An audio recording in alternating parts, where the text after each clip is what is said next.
Dear students, LB അക്കാദമിയുടെ പുതിയൊരു വീഡിയോയിലേക്ക് സ്വാഗതം. 2025 ഒക്ടോബർ ബാച്ചിൻ്റെ എക്സാമായി ടൈം ടേബിൾ വന്നു. വളരെ കുറച്ച് ദിവസങ്ങൾ മാത്രമേ ഇനി എക്സാം സ്റ്റാർട്ട് ചെയ്യാനുള്ളൂ. ഹിസ്റ്ററി എക്സാമിന് വേണ്ടി പ്രിപ്പയർ ചെയ്യുന്ന സ്റ്റുഡൻസിന് വേണ്ടി നമ്മൾ ഇന്ന് പ്രീവിയസ് ഇയർ ക്വസ്റ്റ്യൻ അനാലിസിസ് ചെയ്തതിൽ നിന്നും ഏറ്റവും ഇമ്പോർട്ടൻ്റ് ആയിട്ടുള്ള മൾട്ടിപ്പിൾ ചോയ്സ് ടൈപ്പ് ക്വസ്റ്റ്യൻസ് നിങ്ങളിലേക്ക് എത്തിക്കുകയാണ്. അപ്പോൾ നമുക്ക് ചോദ്യങ്ങളിലേക്ക് പോകാം. വെറും 6 മാസം കൊണ്ട് national institute of open school വഴി SSLC അല്ലെങ്കിൽ +2 കംപ്ലീറ്റ് ചെയ്യാം, അതും ഓൺലൈനായി. ബേസിക് എഡ്യൂക്കേഷൻ ഇന്ന് എത്രമാത്രം ഇമ്പോർട്ടന്റ് ആണെന്ന് നമുക്ക് എല്ലാവർക്കും അറിയാം. സോ സാഹചര്യങ്ങൾ കൊണ്ട് പഠനം പാതി വഴിയിൽ ഉപേക്ഷിക്കേണ്ടി വന്നവർക്ക് ഒരു ഗോൾഡൻ ഓപ്പർച്യൂണിറ്റിയാണ് LB അക്കാദമി നൽകുന്നത്. സ്റ്റേറ്റ്, CBSE, ICSE സിലബസിലെ ക്ലാസുകൾ ഞങ്ങൾ പ്രൊവൈഡ് ചെയ്യുന്നു. വർഷങ്ങളുടെ എക്സ്പീരിയൻസ് ഉള്ള അധ്യാപകരുടെ മേൽനോട്ടത്തിൽ നിങ്ങൾക്ക് പഠിക്കാം. മാത്രമല്ല PSC, UPSC, state and central government അംഗീകൃതമാണ് LB അക്കാദമിയുടെ കോഴ്സുകൾ. ഒരു അക്കാഡമിക് കംബാക്കിനായി നിങ്ങൾ തയ്യാറാണെങ്കിൽ 8 വർഷത്തെ പ്രവർത്തന പാരമ്പര്യത്തോടെ LB അക്കാദമി നിങ്ങൾക്കായി വഴിയൊരുക്കുന്നു.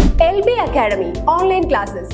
Contact for more details 9495808055 9207197379 Palathinkal building, Pettah junction, Ernakulam.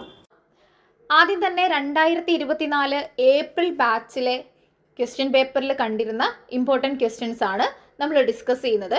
അതിൽ ആദ്യത്തേത്, the Anandamath novel was written by whom of the following. അതായത് അത്രയും ക്വസ്റ്റ്യൻസ് നോക്കിയതിൽ നമ്മൾ ശ്രദ്ധിക്കില്ല എന്ന് തോന്നിയ ഒരു ഭാഗം കൂടിയാണ് ഇപ്പോൾ ഉൾപ്പെടുത്തിയിരിക്കുന്നത്. ആനന്ദമത നോവൽ എഴുതിയത് ആരാണ്? രവീന്ദ്രനാഥ ടാഗോർ, മഹാത്മാഗാന്ധി, GB പന്ത്, ബങ്കിം ചന്ദ്ര ചാറ്റർജി. ആരാണ്? ബങ്കിം ചന്ദ്ര ചാറ്റർജിയാണ് ആൻസർ ആയിട്ട് വരുന്നത്. അടുത്തത്, when was the Arya Samaj founded by Dayananda Saraswati. April 2024 ചോദിച്ചിരുന്ന ഒരു ചോദ്യമാണ്. ഇത് റിപ്പീറ്റഡ് ആയിട്ട് നമുക്ക് ഇനിയും വരാം. അപ്പോൾ ആര്യ സമാജം, ബ്രഹ്മസമാജം എന്നിങ്ങനെ തുടങ്ങി സ്ഥാപിച്ച വർഷം വളരെ ഇമ്പോർട്ടൻ്റ് ആണ്. ഹിസ്റ്ററിയാണ്, വർഷങ്ങൾ ബേസ് ചെയ്തിട്ടുള്ള ക്വസ്റ്റ്യൻ വരും, നമുക്ക് അറിയാവുന്ന കാര്യമാണ് അല്ലേ? അപ്പോൾ ഓപ്ഷൻ എ 1575, 1675 ആണ് ഓപ്ഷൻ ബി കൊടുത്തിരിക്കുന്നത്. Option C 1775, option D 1875. Option D 1875 ആണ് ആൻസർ. ഇനി നമുക്ക് തേർഡ് ക്വസ്റ്റ്യൻ നോക്കാം. An important characteristic of Amaravati school of art is known as. അതായത് അമരാവതി സ്കൂൾ ഓഫ് ആർട്ടിൻ്റെ ഏറ്റവും പ്രധാനപ്പെട്ട ഒരു സവിശേഷത താഴെ കൊടുത്തിട്ടുണ്ട്. അപ്പോൾ അമരാവതി സ്കൂൾ ഓഫ് ആർട്ട് മാത്രമല്ല, നമ്മൾ പറഞ്ഞു ഏരിയ ലൊക്കേറ്റ് ചെയ്യണം അല്ലേ? അമരാവതി സ്കൂൾ ഓഫ് ആർട്ട് മാത്രമല്ല, Gandhara school of art, Mathura school of art, ഇതിൻ്റെ ഒക്കെ ഇമ്പോർട്ടൻറ്റ് ഫീച്ചേഴ്സ് നോക്കിക്കോണം പരീക്ഷയ്ക്ക് പോകുമ്പോൾ. അപ്പോൾ negative art, narrative art, modern art, progressive art എന്നിങ്ങനെ ഓപ്ഷൻസ് കൊടുത്തിട്ടുള്ളതിൽ അമരാവതി സ്കൂൾ ഓഫ് ആർട്ടിൻ്റെ ഇമ്പോർട്ടൻസ് എന്ന് പറയുന്നത് അതൊരു നറേറ്റീവ് ആർട്ടാണ് എന്നുള്ളതാണ്. ഇനി അടുത്തത്, which out of the following was the capital of the Pallavas. അടുത്തത്, പല്ലവന്മാരുടെ ക്യാപിറ്റൽ ആണ് ചോദിച്ചിരിക്കുന്നത്. ഇത് മാത്രമല്ല, ഓരോ സാമ്രാജ്യങ്ങളും അതിൽ പറഞ്ഞു പോയിട്ടുള്ളതിൽ ക്യാപിറ്റൽ പ്രധാനമായിട്ടും ലൊക്കേറ്റ് ചെയ്തോണം. ക്യാപിറ്റൽ ബേസ് ചെയ്തിട്ട് ക്വസ്റ്റ്യൻസ് വരാം. അപ്പോൾ option A Patna, option B Kanchi, option C Ratnagiri, option D Jaipur എന്നിങ്ങനെയാണ് കൊടുത്തിട്ടുള്ളത്. ഓപ്ഷൻ ബി കാഞ്ചിയാണ് ആൻസർ ആയിട്ട് വരുന്നത്. അപ്പോൾ ഏപ്രിൽ 2024 ചോദിച്ചിരുന്ന ഇമ്പോർട്ടൻറ്റ് ക്വസ്റ്റ്യൻസ് നമ്മൾ 1-2 പറഞ്ഞു കഴിഞ്ഞു. അപ്പോൾ ഇങ്ങനെ ബേസ് ചെയ്ത് വേണം പഠിക്കാൻ. അപ്പോൾ ഏപ്രിൽ 2024 കഴിഞ്ഞ് നമ്മൾ നോക്കാൻ പോകുന്നത് ഒക്ടോബർ 2024 ചില ഇമ്പോർട്ടൻറ്റ് ക്വസ്റ്റ്യൻസ് ആണ്. അതിൽ what was the primary ideological conflict during the called വാർ എന്നൊരു ക്വസ്റ്റ്യൻ ഉണ്ടായിരുന്നു. വളരെ ഇമ്പോർട്ടൻ്റ് ആയിട്ടൊരു ക്വസ്റ്റ്യൻ ആണ്. കോൾഡ് വാർ ഒക്കെ പഠിക്കുമ്പോൾ നമ്മൾ ആ രീതിക്ക് അങ്ങ് ചുമ്മാ വായിച്ചൊക്കെ പോവുള്ളൂ അല്ലേ? പക്ഷേ കോൾഡ് വാറിൽ നിന്ന് ചോദ്യം വരാം. അതായത് ശീതയുദ്ധകാലത്തെ പ്രധാന പ്രത്യയശാസ്ത്രപരമായ സംഘർഷം എന്തായിരുന്നു? ഡെമോക്രസി വേഴ്സസ് മൊണാർക്കി, ജനാധിപത്യം രാജവാഴ്ച തമ്മിലുള്ള പ്രശ്നമായിരുന്നോ? ക്യാപിറ്റലിസം വേഴ്സസ് കമ്മ്യൂണിസം, മുതലാളിത്തവും കമ്മ്യൂണിസവും ബേസ് ചെയ്തിട്ടുള്ളതായിരുന്നോ? ഫാസിസവും സോഷ്യലിസവും തമ്മിലായിരുന്നോ? അതോ നാഷണലിസവും ഇമ്പീരിയലിസവും തമ്മിലായിരുന്നോ? തീർച്ചയായും ക്യാപിറ്റലിസവും കമ്മ്യൂണിസവും, മുതലാളിത്തവും കമ്മ്യൂണിസവും തമ്മിലായിരുന്നു പ്രശ്നം. ഇനി നമുക്ക് സിക്സ്ത് ക്വസ്റ്റ്യൻ നോക്കാം. Which one of the following company is not to have ruled India from 1600 to 1858? 2024 ഒക്ടോബറിൽ ചോദിച്ച ഒരു ചോദ്യമാണ്. നമ്മൾ ബ്രിട്ടീഷുകാർ വന്നതിന് ശേഷമുള്ള ഹിസ്റ്ററി പഠിച്ചിട്ടുള്ളവരാണ് അല്ലേ? ആ ഭാഗത്തു നിന്നാണ് ചോദ്യം ചോദിച്ചിരിക്കുന്നത്. 1600 മുതൽ 1858 വരെ ഇന്ത്യ ഭരിച്ചിരുന്ന ഒരു കമ്പനി ഉണ്ടായിരുന്ന കമ്പനിയുടെ പേരാണ് ചോദിച്ചിരിക്കുന്നത്. Option A the Dutch east India company, option B the French east India company, option C the British east India company, option D the Portuguese east India company. തീർച്ചയായിട്ടും അത് ബ്രിട്ടീഷ് ഈസ്റ്റ് ഇന്ത്യ കമ്പനിയാണ് അല്ലേ? അപ്പോൾ ഇങ്ങനെ വർഷം base ചെയ്തിട്ടും ചോദ്യം ചോദിക്കാം, ഇന്ന വർഷം മുതൽ ഇന്ന വർഷം വരെ. അപ്പോൾ ആ രീതിയിൽ പഠിക്കേണ്ടതിൻ്റെ പ്രാധാന്യം മനസ്സിലായി കാണുമല്ലോ. ഓരോ എംപയറുകളും ഏത് വർഷം തൊട്ട് ഏത് വർഷം വരെയാണ് എന്നുള്ള രീതിയിൽ നമ്മൾ പഠിക്കണം. ഇനി അടുത്തൊരു ചോദ്യം, അതും 2024 ഒക്ടോബറിൽ ചോദിച്ച ചോദ്യമാണ്. Homi J Bhabha is known for his work in which scientific field? Homi J Bhabha ഏത് ശാസ്ത്ര മേഖലയിലെ പ്രവർത്തനത്തിലൂടെയാണ് അറിയപ്പെടുന്നത്? Option A molecular biology, option B nuclear science, option C genetic research, option D space exploration. ഇതിൽ ന്യൂക്ലിയർ സയൻസ്, അണുശക്തി ശാസ്ത്രം, ഈ മേഖലയിലാണ് ഹോമി ജെ ഭാഭ അറിയപ്പെടുന്നത് കേട്ടോ. ഇനി 2024 ഒക്ടോബറിൽ ചോദിച്ച മറ്റൊരു ഇമ്പോർട്ടൻ്റ് ആയ ക്വസ്റ്റ്യൻ ആണ്. Who amongst the following has produced finished literature in India around the early 20th century? അതായത് താഴെ പറയുന്നവരിൽ ആരാണ് 20-ാം നൂറ്റാണ്ടിൻ്റെ ആദ്യകാലത്ത് ഇന്ത്യയിൽ മികച്ച സാഹിത്യം രചിച്ചതായിട്ട് അറിയപ്പെടുന്നത്? Option A Bhimsen Joshi, option B Rabindranath Tagore, option C Mulk Raj Anand, option D Vikram Seth. ആരാണ്? രവീന്ദ്രനാഥ ടാഗോർ ആണ് ആൻസർ ആയിട്ട് വരുന്നത്. ഇനി അപ്പോൾ ഇതൊക്കെ പേഴ്സണാലിറ്റി, അതായത് ഓരോ പേഴ്സണാലിറ്റീസിനെ കുറിച്ച് അവിടെ പറഞ്ഞു പോകുന്നുണ്ട്. അപ്പോൾ അത് ബേസ് ചെയ്തിട്ട് ക്വസ്റ്റ്യൻസ് വരാം, ഇമ്പോർട്ടൻറ്റ് പേഴ്സണാലിറ്റി വെച്ചിട്ട് ക്വസ്റ്റ്യൻസ് വരാം. അപ്പോൾ അങ്ങനെയുള്ള ആളുകളെ വിട്ടു പോകരുത് എന്ന് പ്രത്യേകം ശ്രദ്ധിക്കാം. ഇനി അടുത്തത് 9th ക്വസ്റ്റ്യൻ ആണ്. Which regional state became the buffer state of British?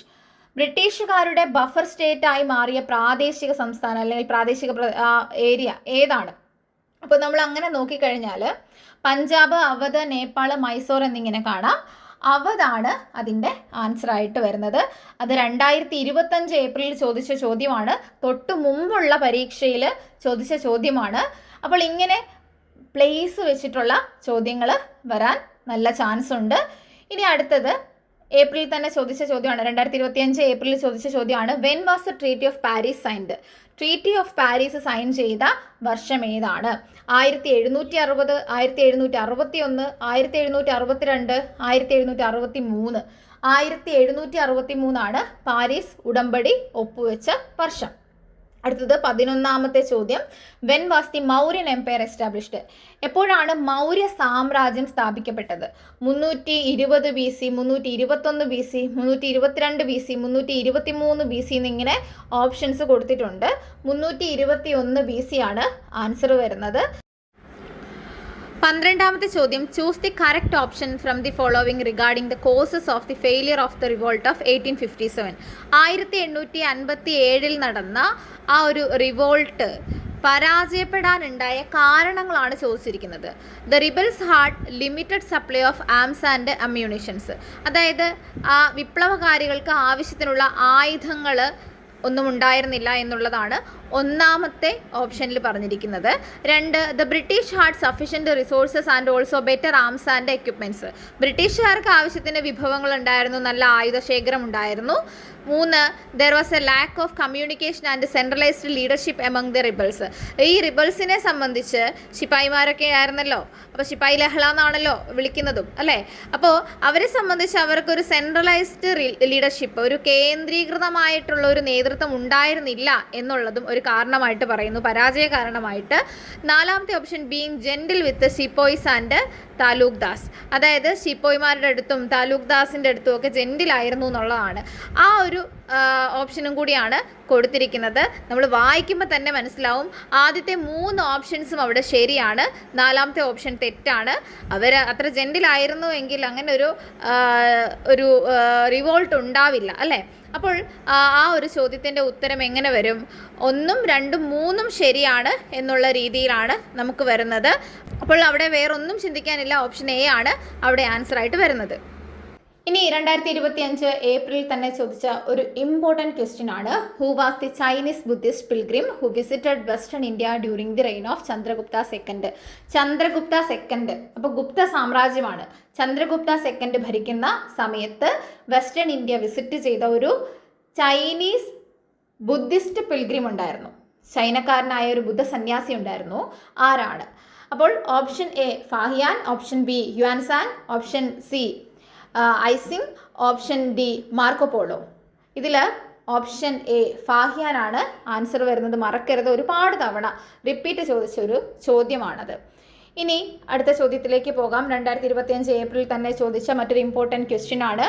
Which of the following correctly shows the 4 ashramas of life as mentioned in Indian tradition? Indian tradition അനുസരിച്ച് ഇന്ത്യൻ പാരമ്പര്യത്തിൽ പറയുന്ന 4 ആശ്രമങ്ങൾ ഏതൊക്കെയാണ്? Option A childhood, adolescence, adulthood, old age, അതായത് ബാല്യം, കൗമാരം, യൗവനം, വാർദ്ധക്യം, അതാണോ?